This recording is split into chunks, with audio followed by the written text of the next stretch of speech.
యుఎస్లో చాలా సీరియస్ డెవలప్మెంట్సే కనబడుతున్నాయి. అందులో ఇంతకు ముందు ఎపిసోడ్స్లో కూడా ఒకసారి డిస్కస్ చేశాం. యాక్చువల్లీ ట్రంప్ వచ్చిన తర్వాత రష్యా ఉక్రెయిన్ వార్ విషయంలో ఒక వన్ సైడ్ నేరేటివ్ తీసుకున్నారు. ఆయన ఒకటే వైపు తీసేసుకున్నారు. ఇంకా జెలెన్స్కీ విషయంలో పూర్తి విరుద్ధమైన వైఖరిని ఆయన తీసుకోవడము అండ్ ఆ దిశగానే అడుగులు పడుతున్నట్టుగా కూడా అనిపిస్తోంది. సౌదీ అరేబియాలో మార్కో రూబియో ఎవరైతే ఫారిన్ సెక్రటరీ ఉన్నారో Marco Rubio and Russian counter పార్ట్స్తో రష్యాకు సంబంధించినటువంటి వ్యక్తులతో ఆయన సమావేశం అవ్వడం జరిగింది. అండ్ క్లియర్ స్టాండ్ యుఎస్ నుంచి వస్తున్నది ఏంటంటే ఉక్రెయిన్ కోల్పోయిన భూభాగాలన్నీ వదులుకోవాల్సిందే అండ్ నేటోలో సభ్యత్వం ఉక్రెయిన్కి ఇవ్వబోము. ఈ రెండే చాలా కీలకమైన విషయాలు. ఆ రెండింటినీ రష్యాకు అనుకూలంగా పూర్తి అనుకూలమైనటువంటి వైఖరిని ట్రంప్ తీసుకోవడము, ఆ దిశగానే ఈ చర్చలు జరిగాయా? సౌదీ అరేబియాలో జరిగినటువంటి ఈ చర్చల సారాంశం ఏంటి? దీని నుంచి వచ్చే అసలు విషయాలు ఇంకేమైనా ఉంటే కనుక please explain us. Marco Rubio secretary of state, అలాగే వాళ్ళ ఫారెన్ మినిస్టర్ సర్గే లావ్రోవ్, వీళ్ళిద్దరూ సౌదీ అరేబియాలో కలవడం అన్నది ఒక చారిత్రకమైనటువంటి ఒక మీటింగ్ కింద మనం భావించాలి. ఎందుకు అంటే కనుక జో బైడెన్ అడ్మినిస్ట్రేషన్ వీళ్ళని ఎవరిని కలిసేది కాదు. ఈవెన్ సర్గే లావ్రోవ్ని కలిసేది కాదు. పుటిన్ కానీ లేకపోతే జో బైడెన్ కానీ వాళ్ళు కలిసిన దాఖలాలు లేవు. ఇప్పుడు వాళ్ళిద్దరు మాట్లాడుకున్న తర్వాత ట్రంప్ ఏం చెప్తున్నారు, నేను మీ దేశానికి వస్తాను, నువ్వు కూడా మా దేశానికి రా అని ఆయనకి ఇన్విటేషన్ ఇచ్చారు. ఈ మీటింగ్లో మార్కో రూబియోను సర్గే లావ్రోవ్ 4-5 గంటల సేపు చర్చించారు. సుదీర్ఘంగా చర్చించి కొన్ని కీలకమైన అంశాలు బయట వాళ్ళు మనకు చెప్పారు. దాంట్లో అఫ్కోర్స్ యుక్రెయిన్ గురించి చర్చ జరిగింది. యుక్రెయిన్కి సంబంధించి వాళ్ళు మొత్తం ఏ భూభాగం అయితే కోల్పోయారో వాళ్ళు మొత్తం తిరిగి రాకపోవచ్చు అన్నారు. అంటే కొంత రావచ్చు, చెప్పలేం. రష్యా కొంత మళ్ళీ వాళ్ళకి వెనక్కి ఇచ్చేసి కొంత భూభాగం వాళ్ళ దగ్గర ఉంచుకునేటువంటి అవకాశాలు ఉన్నాయి. సో కాబట్టి మీకు 100% తిరిగి రాదు అని ఒక ఫస్ట్ చెప్పారు. రెండవది, నేటో సభ్యత మర్చిపోండి మీరు అని చాలా క్లియర్గా చెప్పారు. దానిని అనుసంధానం చేసుకుంటూ దాన్ని కాంప్లిమెంటరీగా రష్యన్ స్పోక్స్ పర్సన్ ఆయన రిలీజ్ చేసినటువంటి స్టేట్మెంట్ ఏంటంటే, ఒకవేళ యుక్రెయిన్ కనుక యూరోపియన్ యూనియన్లో చేరదలుచుకుంటే మాకు అబ్జెక్షన్ ఉండదు. అంటే ఒక ఆర్థికపరమైనటువంటి కూటమిలో వెళ్తే కనుక మాకేమీ ఎటువంటి అబ్జెక్షన్ లేదు. యూరోపియన్ యూనియన్లో మీరు చేరదలుచుకున్నారా, చేరండి.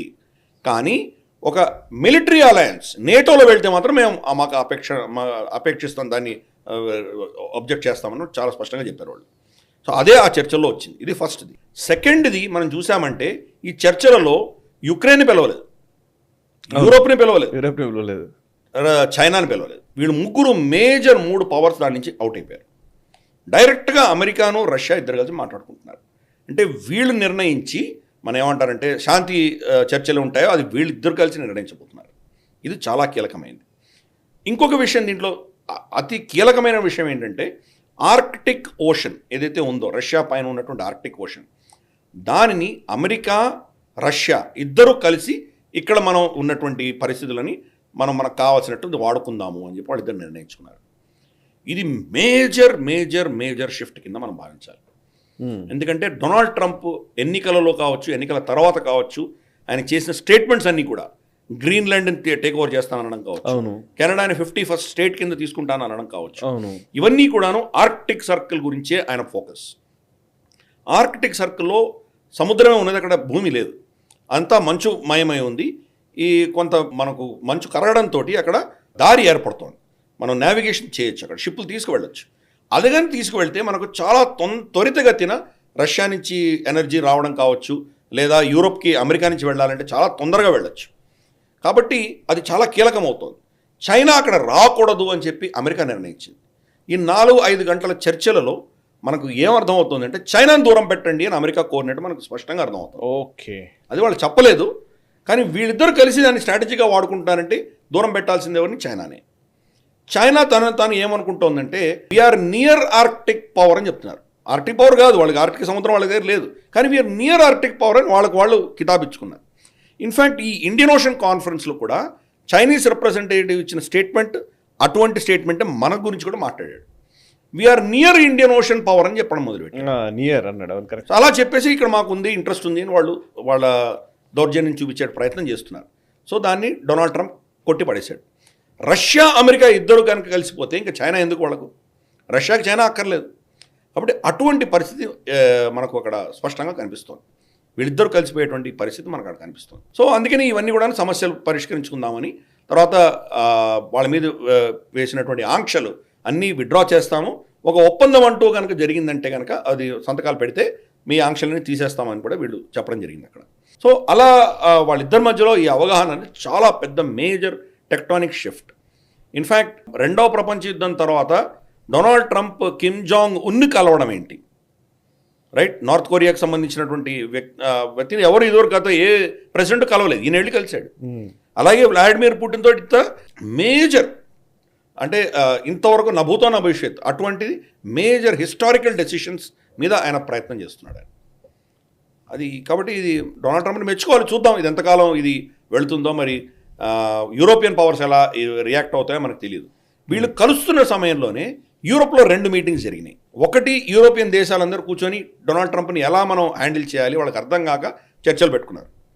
ఎలా చేయాలి, మనల్ని దూరం పెట్టేసి వీళ్ళు యుక్రెయిన్కి సంబంధించిన నిర్ణయాలు తీసుకుంటున్నారే, మనం ఏం చేయాలి అని వాళ్ళు ఒక మీటింగ్ పెట్టుకున్నారు. రెండవది, యూరోపియన్ యూనియన్కి సంబంధించిన వ్యక్తులు కలిశారు. రెండవది, నేటో మీటింగ్ కూడా జరిగింది. వీళ్ళిద్దరూ కలిశారు. వీళ్ళిద్దరిని కంప్లీట్గా విస్మరించేసి వాళ్ళని పక్కన పెట్టేసి డొనాల్డ్ ట్రంప్ ఈ చర్చలు కొనసాగించారు. కీలకమైన విషయం ఏంటంటే డొనాల్డ్ ట్రంప్ కలిసినటువంటి మొదటి 4 కూడాను ఆసియా ఖండం నుంచి వచ్చిన వాళ్ళే, యూరోప్ నుంచి ఎవరు రాలేదు. ఫస్ట్ కలిసింది ఆయన బెంజమిన్ నెతన్యాహుని కలిశారు. బెంజమిన్ నెతన్యాహు తర్వాత ఆయన కలిసింది జాపనీస్ ప్రైమ్ మినిస్టర్ని కలిశారు. తర్వాత జార్డన్ కింగ్ని కలిశారు. 4వ వ్యక్తి ప్రధానమంత్రి మోదీ గారిని కలిశారు. యూరోప్ నుంచి కియర్ స్టార్మర్ కలవడానికి వస్తాను అంటే కనుక ఏదో వస్తానన్నాడు, ఎందుకు వస్తున్నాడో నాకు తెలియదు, దానివల్ల ఆయనకి ఏం పని ఉందో నాకు తెలియదు, వస్తానన్నాడు కాబట్టి రా అని చెప్పాను, అటువంటి స్టేట్మెంట్ ట్రంప్ ఇచ్చారు. అంటే యూరోప్ని కంప్లీట్గా డంప్ చేస్తున్నారు లిటరల్గా. యూరోప్ని పక్కన పెట్టేసి ఆసియా ఖండం మీద, రష్యాతో వాణిజ్యం మైత్రి పెట్టుకునే దిశగా కంప్లీట్ డిగ్రీస్ ఆపోజిట్ ఆలోచన ఈరోజు ట్రంప్ మనం చూస్తున్నాం.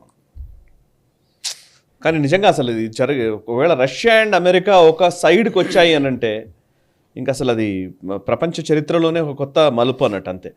రైట్. ఈ వీడియో మీకు నచ్చినట్టయితే లైక్ చేయండి, 10 మందికి షేర్ చేయండి, అలాగే కామెంట్ల రూపంలో మీ అభిప్రాయాలను మాతో పంచుకోండి. Nationalist hub group of channels ను సబ్స్క్రైబ్ చేసుకుని తెలుగునాట జాతీయవాద జర్నలిజాన్ని ప్రోత్సహించండి. ఈ వీడియో కింద ఉన్న బెల్ ఐకాన్ పై క్లిక్ చేయడం మర్చిపోవద్దు.